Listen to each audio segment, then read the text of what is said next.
Can you use Apple gift card for PlayStation? Today we are going to talk about if you can use Apple gift card for PlayStation.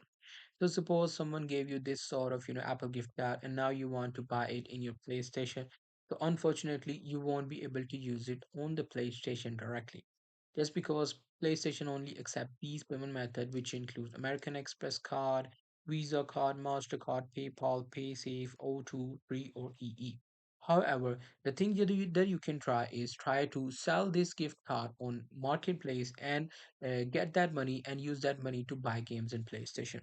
So how can you try that? So in order to do that, you have to go to new tab and you need to search for Raise Marketplace. And then you have to go to this website, which is raisemarketplace.com. As you guys can see, it is buy or sell discounted gift cards. You just have to go to that website, sign up, list your gift card, and someone might be able to buy it and you get your money.